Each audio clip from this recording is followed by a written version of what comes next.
Entre le 29 avril 2021 et le 1er juillet 2022, Blast a publié une série retentissante de documents, des documents officiels qataris qui ont éclairé d'une lumière crue la diplomatie parallèle menée par l'Émirat auprès de dirigeants occidentaux, français et étrangers, de personnalités de premier rang et des instances dirigeantes du sport mondial. Ces pièces exclusives et nos enquêtes ont nourri un grand feuilleton, celui de la Qatar Connexion. Nous vous racontons comment ils sont arrivés jusqu'à nous, les questions auxquelles nous avons été confrontés, vu la nature des informations qu'ils contenaient, et comment nous avons procédé et travaillé avec les journalistes Bernard Nicolas et Thierry Gadot au sein de la cellule enquête pour les valider, avant de les publier et révéler leur contenu explosif. Bienvenue dans ce 4e volet de notre série vidéo Qatar Connexion, une affaire de journalisme.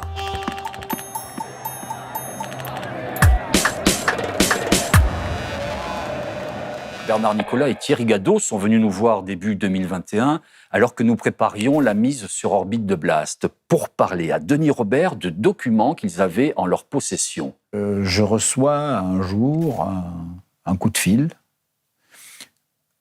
d'un homme que je connais depuis plus d'une vingtaine d'années, et il me dit, voilà, j'ai possibilité de récupérer des documents très compromettants sur le Qatar, et notamment des relations du Qatar avec la France. Ce sont des documents officiels, etc. Est-ce que ça t'intéresse ? Je ne lui ai pas dit non. Des documents, des suggestions et des alertes, nous en recevons régulièrement. C'est ce qui alimente la machine. Parfois sans intérêt, on sait tout de suite que c'est une impasse et qu'on n'ira nulle part. On passe à autre chose. D'autres fois, on sait immédiatement qu'on tient quelque chose d'important entre les mains. Il y a une évidence. Dès le début, j'ai douté, et j'ai douté encore après la traduction. Je me suis dit, mais c'est tellement énorme. Comment se fait-il que ça me tombe dessus, à moi ? C'est un coup de chance.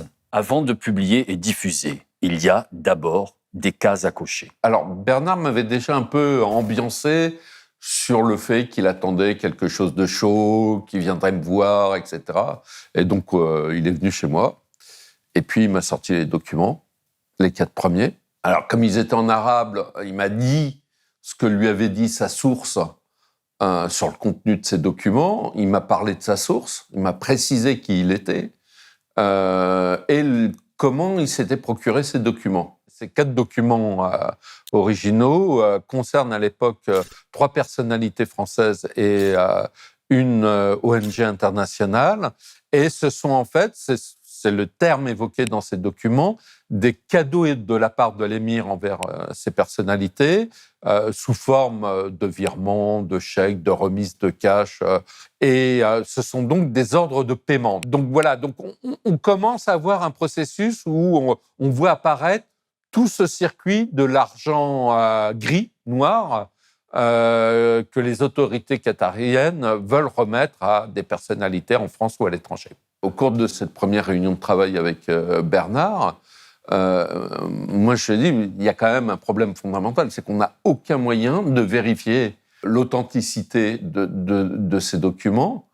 Et c'est là que j'ai proposé à Bernard de contacter Marc Échinger, qui est un ancien agent de service de renseignement français. Marc, rapidement, m'a dit qui il allait contacter, à savoir les Américains et les Israéliens, tout en informant les services de police judiciaire qui luttent contre la criminalité économique de l'existence de ces documents, de leur contenu et puis de ce qu'ils faisaient par ailleurs pour pouvoir les authentifier. Un agent de renseignement, quand il a une information, il a un objectif de base, c'est d'arriver à la croisée.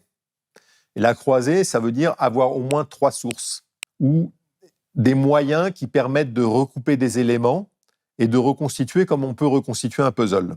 Il fallait aussi les montrer à des gens qui soient capables d'authentifier des documents administratifs qui ont un code barre 2D qui est spécifique, qui ont l'habitude de regarder des documents diplomatiques du Qatar, qui parlent un arabe parfait, et l'arabe qui est pratiqué au Qatar, Donc des gens très qualifiés. Il est revenu avec des informations qui montraient que ces documents étaient déjà connus de ses services. Et ces services savaient que ces documents, effectivement, étaient dans la nature et qu'il y avait suffisamment d'éléments pour penser qu'ils étaient effectivement non seulement authentiques, mais en plus, le contenu n'avait pas été modifié. Donc une fois que je suis sûr qu'on me dit, voilà, la traduction est correcte, le document est correct, le contexte correspond à quelque chose, on est déjà sur la bonne voie.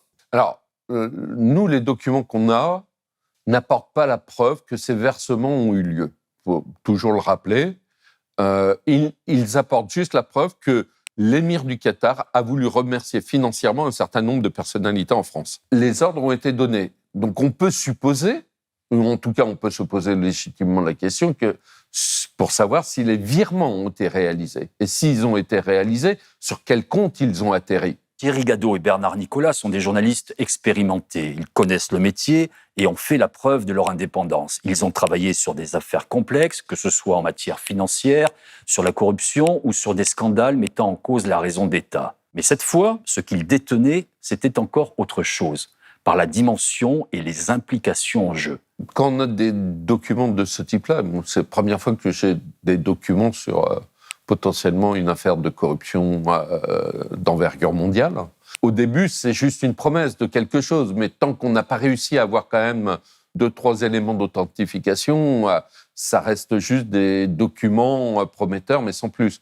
Quand on a ces éléments qui nous confirment qu'effectivement les documents sont authentiques et n'ont pas été modifiés, donc on sait qu'on a mis la main sur une mine d'or. Le 29 avril 2021, Blast publie à la une un article au titre retentissant « Qatar Connexion, les documents qui visent Carla Bruni-Sarkozy, BHL et Laurent Platini ». Avec à l'appui de ce premier volet, 4 documents exclusifs, les premiers d'une longue liste et d'une longue enquête. Une fuite massive de documents au Qatar révèle les largesses financières de l'Émirat. En France, des personnalités et une ONG auraient bénéficié de cadeaux de plusieurs millions d'euros. Blast révèle en exclusivité l'histoire de ces liens troubles. 48 heures plus tard, une dépêche annonce que Doha vient d'arrêter son ministre des Finances, Ali Sharaf Al-Hamadi, dans des conditions aussi floues que brutales. Pour toute explication, la communication du régime balance un communiqué succinct qui évoque des abus concernant les finances publiques,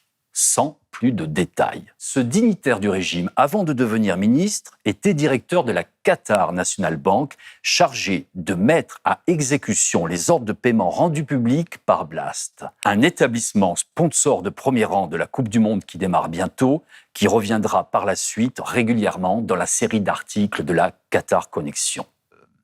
Plus tard, on va apprendre que certains documents étaient frappés d'un code barre qui donnait plus de poids encore aux documents sur leur caractère secret et officiel. Secret, document qui n'aurait jamais dû sortir du Qatar si, en l'occurrence, je crois qu'on ne l'a pas dit ça, une opération de hacking ne les avait pas fait sortir, ne les avait pas aspirés.